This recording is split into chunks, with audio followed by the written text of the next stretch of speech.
Magic Tree House, Book Number 45, A Merlin Mission.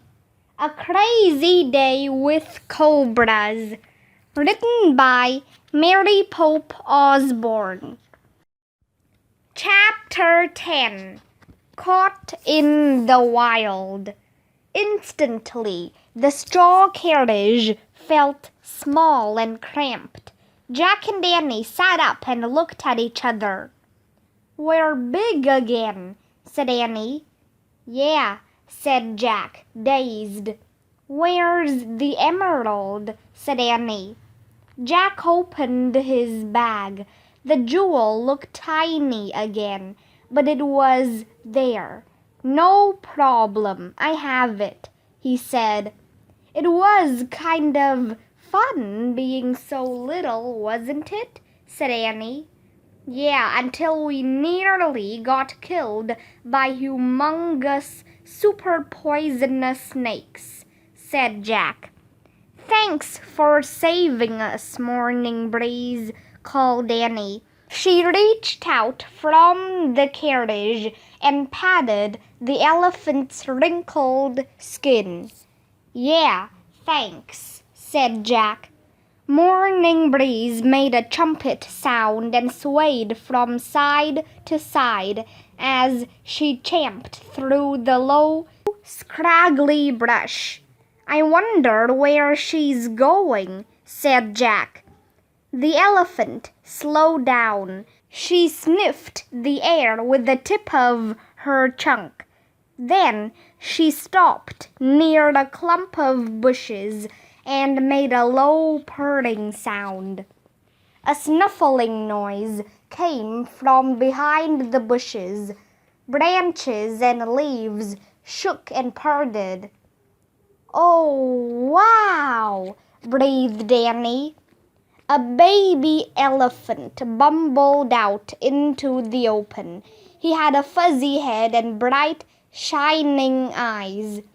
Morning Breeze lowered herself onto her knees. She stretched out her trunk and stroked her baby.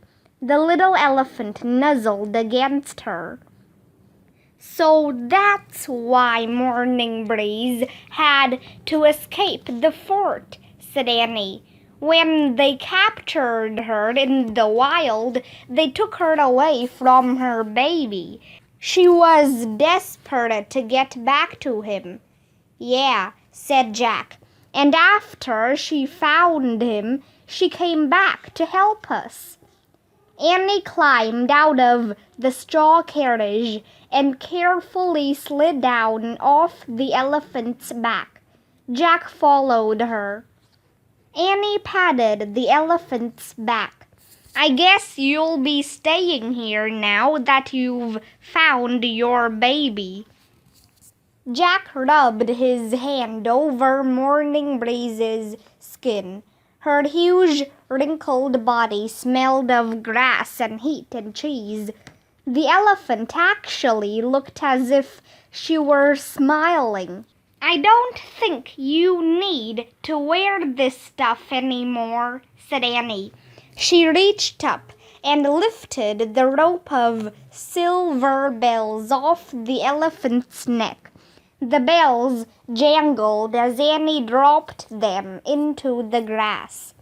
"Or this," said Jack. He took the fringed cloth off the elephant's head. "And especially this," said Annie. Together she and Jack unbuckled the strap that held the straw carriage in place on Morning Breeze's back. They pulled the carriage off and set it on the grass.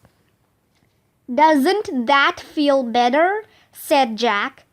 Morning Breeze stared at Jack and Annie. Her eyes were bright and clear. She trumpeted and rose to her full height. "Before you go, can we pet your baby?" asked Annie. The large elephant didn't seem to mind as Annie reached out and stroked the baby elephant. "Whoa," Annie breathed. Pet him, Jack." Jack rubbed his hand slowly over the baby's head. The elephant's fuzzy hair felt coarse and tickly. Jack laughed. "Enjoy being home in the wild again," Annie said to Morning Breeze. "Jack and I have to go back to our home now." "Thanks, Morning Breeze," said Jack. "Good luck." "We love you," said Annie. Morning Breeze flapped her ears and waved her trunk at them. Then she turned and lumbered off with her baby at her heels.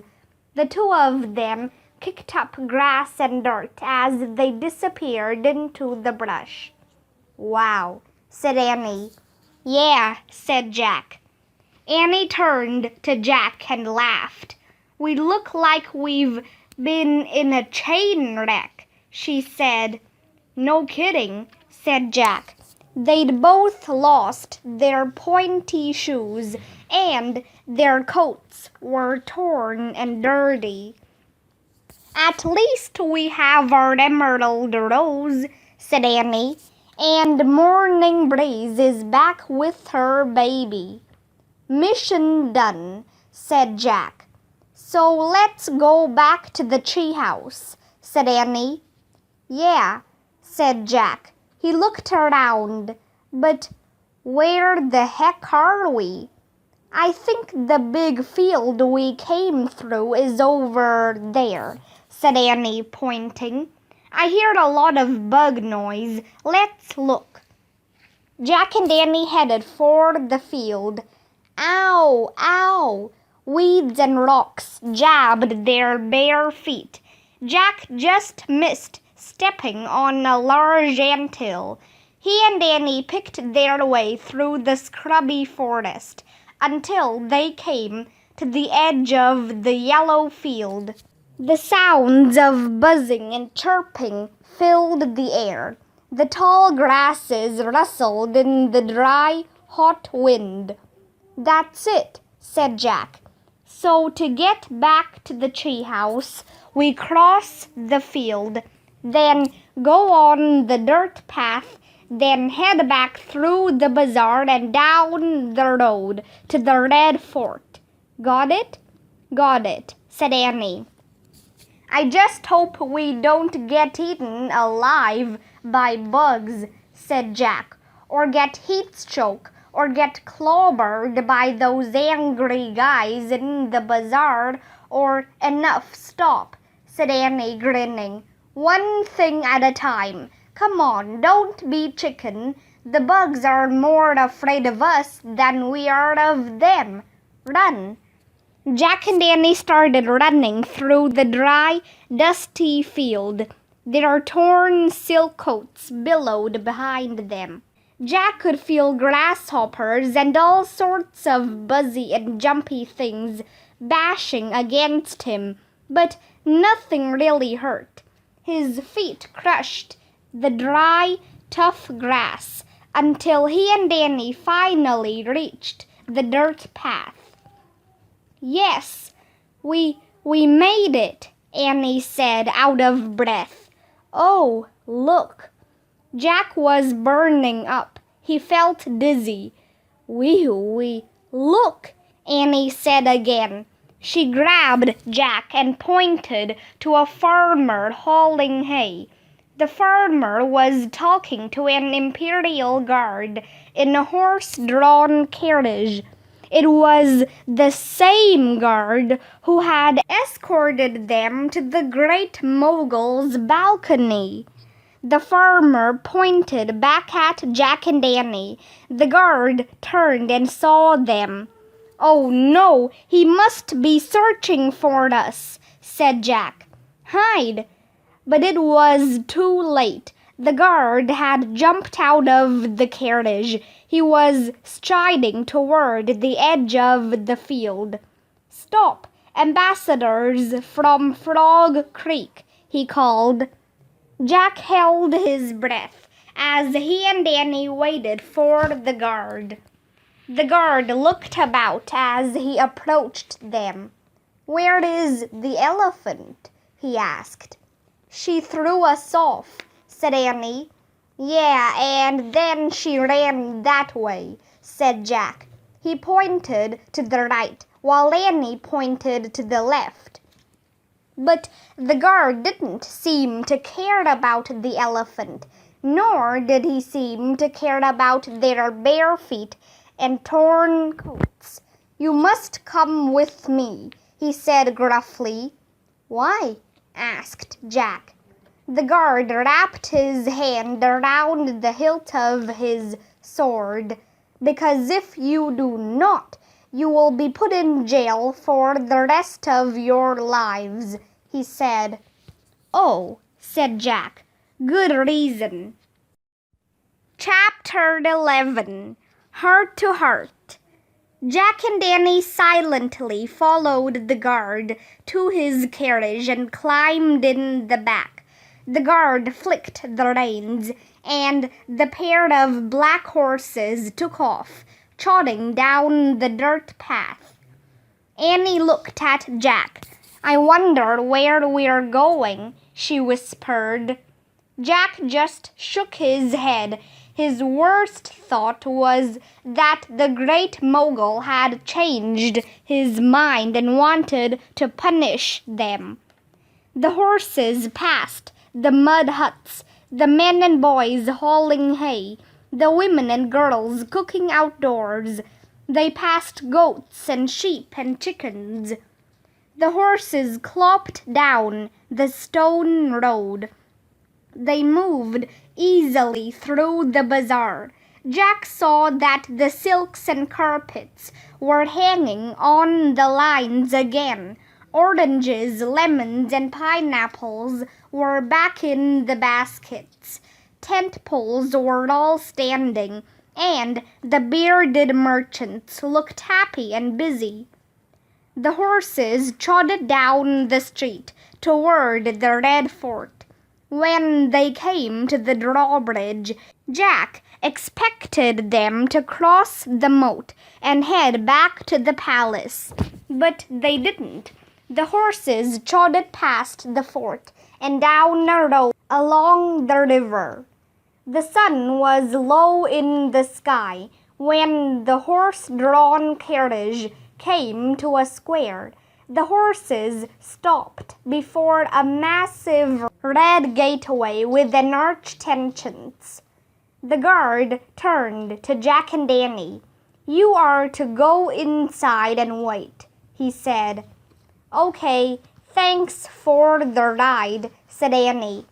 The guard stayed in the carriage while Jack and Annie climbed out.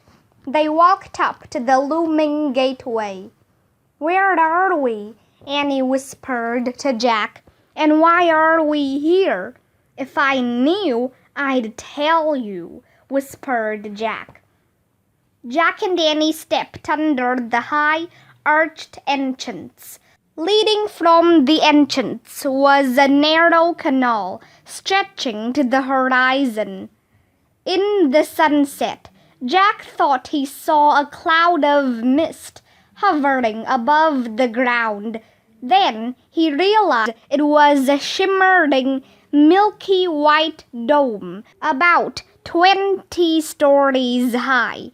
It seemed to float between the earth and the sky. There were 4 tall towers at the corners of a terrace beneath the dome. Jack and Annie just stared at the dream-like vision. Then they saw a man walking along the narrow canal toward them. As the man got closer, Jack caught his breath. It was the Great Mogul. No guards were with him. He was all alone. The Great Mogul stopped and stared at them. His gaze took in their ragged, torn coats and bare feet. Jack panicked. They looked terrible. Would the ruler think they weren't showing proper respect for him? Bow, Annie whispered. Together they bowed from their waists and brushed their right hands on the ground. They straightened up, raised their right hands into the air, and placed their palms on their heads. Then they lowered their hands and stood perfectly still. Jack cast his eyes down, afraid to look directly at the Great Mogul. There was a moment of silence. Then the all-powerful ruler spoke. "I have never read such writing before, or seen such artwork," he said. Jack looked up at the Great Mogul, but he didn't know what to do. Were they allowed to talk? "Excuse me, Your Majesty," said Annie. "Is it all right to speak?" "Yes," said the Great Mogul. "Thank you. Well, Jack wrote the words," said Annie, "and I drew the pictures." The Great Mogul nodded. "Your story and pictures tell of riding through the world in a treehouse. You tell of saving a huge octopus, a baby gorilla, and a baby kangaroo. You tell of helping brilliant men named Leonardo da Vinci and William Shakespeare. You tell of rescuing children from a giant ocean wave and from a sinking ship. You are a great storyteller," he said to Jack. "Oh, not really," said Jack. He felt embarrassed. "I just told about stuff that happened to us." The Great Mogul turned to Annie. "Your pictures are filled with life and joy. They are rich and stirring. You are a great artist," he said. "Not really," Annie said. "Lots of people draw better than me. What you probably loved was the perfect printing of Jack's story and the sparkly colors of my pens." "Yeah, we can't take credit for those things," said Jack. The Great Mogul almost smiled. "The perfect letters and the sparkles were not what I liked best," he said. "I liked the heart in the story. I liked the heart in the drawings." Jack couldn't explain why, but he thought he understood what the Great Mogul meant. "And now I want to answer the question you asked me today," the Great Mogul said to Annie. "You asked if I loved anything. I could not speak freely in front of my guards or my foreign guests. But the answer is yes. I once did love someone, very much. My wife. She was my best friend and the mother of many children. I wept an ocean of tears when she died." "Oh, I'm so sorry," said Annie. "Me too," said Jack. "You have shown me your hearts," said the Great Mogul. "Now I show you mine." He turned and looked at the shimmering dome. "This is the tomb of marble I built for my wife. It is called the Taj Mahal." Chapter 12. The Meaning of the Emerald. Jack, Annie, and the Great Mogul were silent for a long moment. The marble of the Taj Mahal seemed to change color as the sun went down. Against the darkening sky, it went from pale pink to orange to purple. The dome sparkled as if it were covered with 1,000 tiny lights. "How did you make it sparkle like that?" Annie asked finally. "Stone cutters set precious stones in the marble," said the Great Mogul. Many were cut in the shapes of flowers and leaves. The emerald rose you chose today is like the carved flowers set in the Taj Mahal. It's really beautiful, Jack said. Yes, many say it is the most beautiful building in all the world, said the Great Mogul. But hidden beneath the sparkle and magnificence of the Taj Mahal is simply the lonely heart of one person who loved another. The Great Mogul had tears in his eyes. He cleared his throat and looked away from them. And the elephant I gave you, where is she now? Actually, Jack started. He didn't know what to say. How could he protect Morning Breeze? We left her in the forest, Annie finished. She has a baby she wanted to take care of. You probably didn't know this, but Morning Breeze was a new mom when she was captured. She's a good mother. She should stay with her baby. The Great Mogul nodded. I understand, he said. My wife was a good mother, too. The last thing she said to me was, please take care of our children. Do not worry. The elephant will remain in the forest with her child. Thank you, said Annie. The Great Mogul stared at them for a long moment. When he spoke again, his voice was kind. You are ambassadors from far away, he said, but you are children too. You should go back to your home, to those who care for you.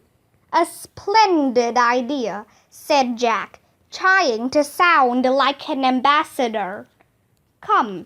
The Great Mogul walked with Jack and Annie back to the arched entrance and through the tall gate. He waved at the driver in the cart. Then he turned to Jack and Annie. Farewell, he said. Travel safely. Thank you, said Annie. Bow, Jack whispered to her.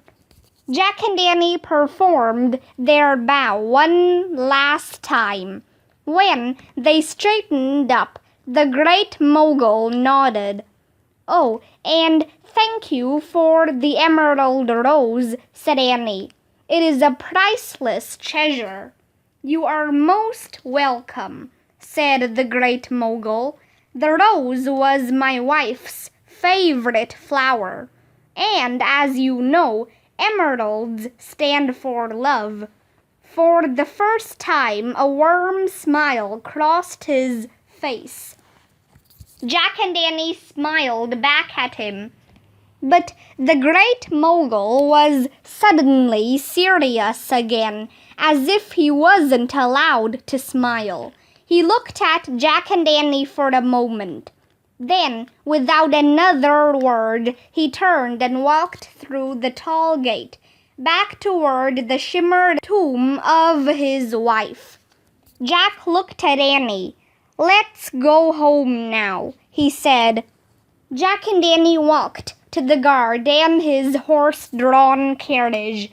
Please take us to the trees outside the walls of the Red Fort, Jack said.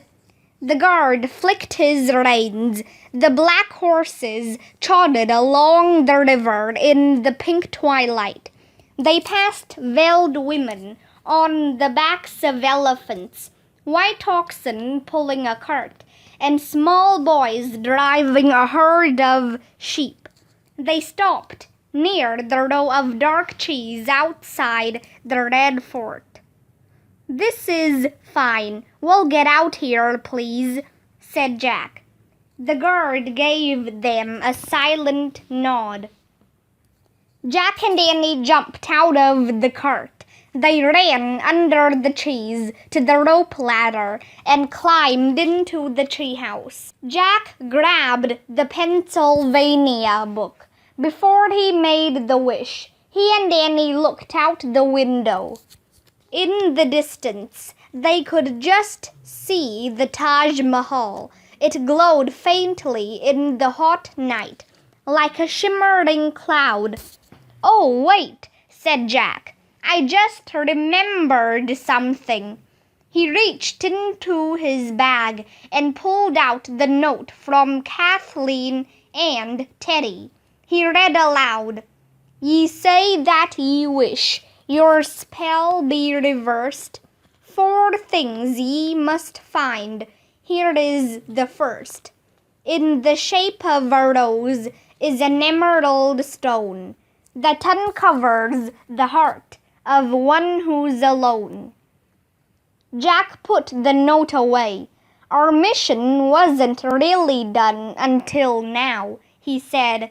"We were so worried about the emerald rose, we forgot the part about uncovering the heart of one who's alone."